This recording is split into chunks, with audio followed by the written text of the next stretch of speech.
as a kid, I was always a cake donut person. I think this is a fun way of taking that classic sour cream cake donut and like really throwing it into fall. The cake itself will be like tangy, full of spices, and all together it's like the perfect breakfast snack, good with coffee, tea, board sitting.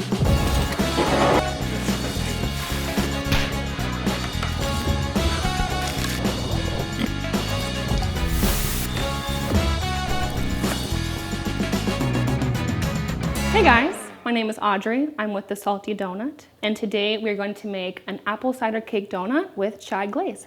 To get started, first we're going to make our dough. First things first, always butter. And then we're just gonna add in our sugars right away. I like the additional flavor that brown sugar adds. That little bit of molasses they put back just really warms it up, rounds out that flavor. We're gonna cream these together until they're nice and fluffy. For creaming butter and sugar, I'd say 1 to 2 minutes. You'll kind of notice, you can see it's starting to come together, less clumpy, more homogeneous. No need to rush it. Just let it do its thing. Next, we're gonna add in our eggs. I always like to crack it separately, just in case of shells. I'm gonna go ahead and add these while it's mixing on low, and then just starting with the vanilla as well. Just gonna speed it along a little bit. Now that it's nice and smooth, pause. For me, the biggest trick in baking is to scrape your bowl, scrape your paddle. You see how this little butter just gets stuck up there? It's not a huge deal, but when you're frying, if there's those little pockets of butter, they'll puff and you'll create kind of like a little hole in your donut where that air expands. We don't want that. And then we're just gonna mix it one more time to make sure it's homogeneous before we move on. There we go. Nice and smooth. Now we're going to add in our wet ingredients. It seems like a lot, but trust me, this is where the flavor happens. Leave no man behind. We measure things out for a reason. I'm gonna get that mixed in and then we'll go in with the apple cider. If you're mixing this in the off season and they don't have those beautiful glass jugs, any apple juice will work, or applesauce even. Don't limit yourself to fall with this one. Comes together super quick, but once again, we're gonna pause and we're gonna scrape the bowl, just in case. You want to make sure everything is homogeneous. You're going to mix our dries together. I don't normally sift anything. You can if you want to. For this, it's not really important. What I will do though is give it a quick little stir. Whenever I have a messy spatula, I use the handle. That way, you're not left with a clumpy mess at the end of your spatula. Boom, good enough. I'm going to start with half, get that mixed in, give it a little scrape, and then I'll do the final half.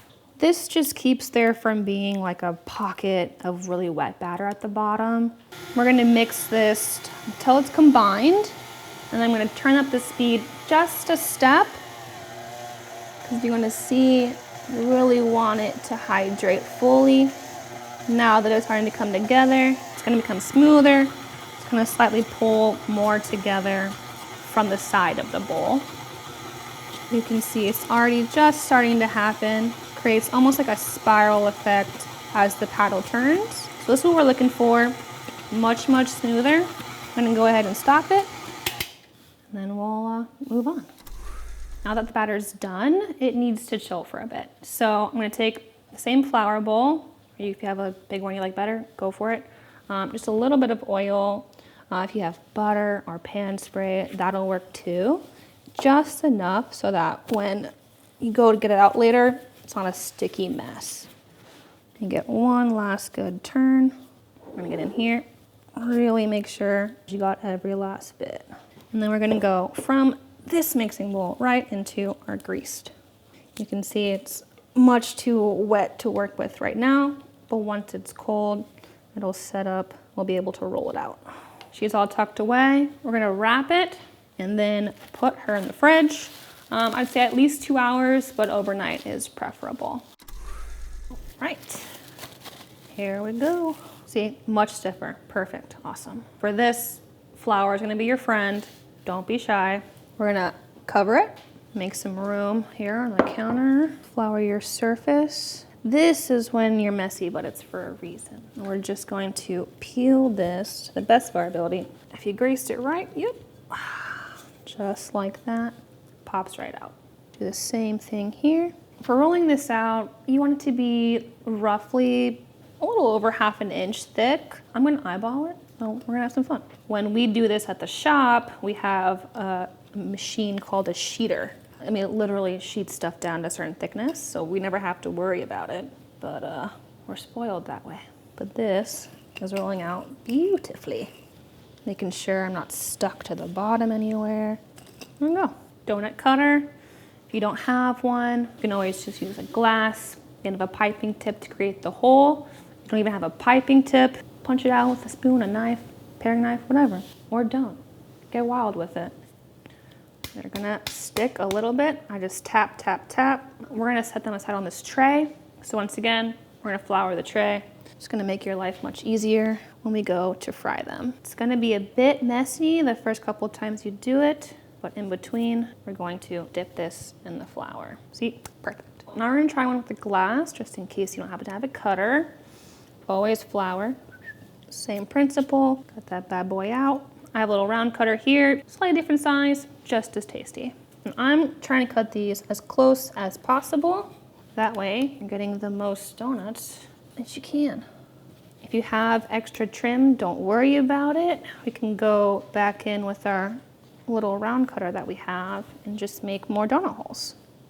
I wouldn't advise re-rolling the dough. It creates a little bit tougher of a finish, but that's just my preference.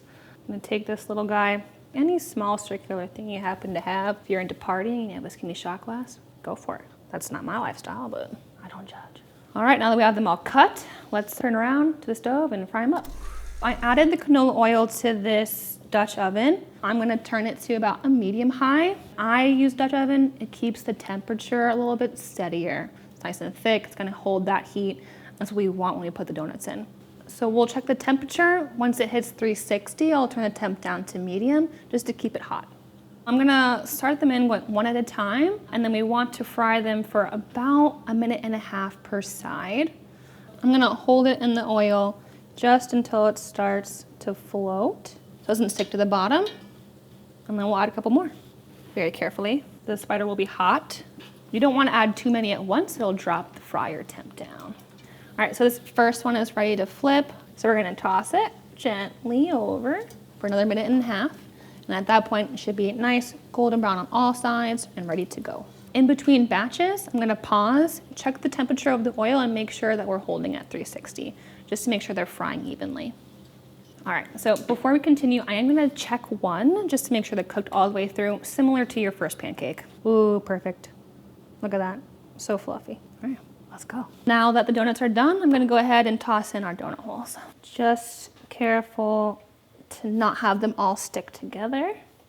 These, you don't have to worry about them floating. They'll bounce right back up on their own. And this will also help keep that color a little more even. Once they start to float, I'm just gonna give them a little stir. And I'm gonna take these out now, they look great. All right, now that these are all done being fried off, it's time to glaze them. To make the glaze, the first thing we're gonna do is we're gonna melt the butter with the milk and the spices. We're just gonna turn it on low. Don't need much. Heating up those dried spices with the milk just kind of helps them soften, helps those flavors come out a little bit better. Now this is all melted together. We're gonna add it to our powdered sugar and finish our glaze. To finish our glaze, we're gonna take that milk mixture that we just warmed right into the bottom of the bowl, right in with our powdered sugar and the vanilla. And then we're just gonna whisk until smooth. Should come together nice and easy. Awesome, so this looks great, all ready to go. So let's start to glaze. And I like to make sure that the whole top's covered, so I almost go to my fingertips. Don't be afraid to get a little messy. Just a little swirl, get off any of the excess. We want it to drip, but we wanna leave plenty for all of our friends. We're gonna use the leftovers and get our donut holes dunked. You want them all in there anyway. Don't waste a snack. Take a spoon, spatula, whatever you're comfortable with. Literally just toss them in. You can be a little gentle because they're a little fragile, but you can get them working around in there. Once they look like this, all evenly coated, we're just gonna put them right back on where they came from. So we're just gonna let this chill out for 5 minutes or so, let that glaze set. We're finally done, all the steps have given us this beautiful creation.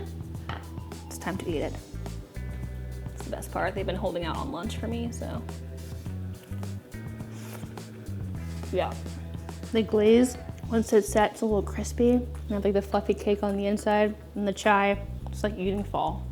You get that nice sour cream pop in the cake. It's like the nice rounding, creamy spiciness of the glaze, I think is just a great combination. This is a good like general fall vibe, but you can play around with it, get a little bit more specific, or if you're leaning more towards Christmas, you can add a little molasses to the glaze and that will give you a really good gingerbread flavor as well. So this is not just a chai donut. This is whatever you want it to be. All right, y'all, we're done. They're all eyeballing me for these snacks.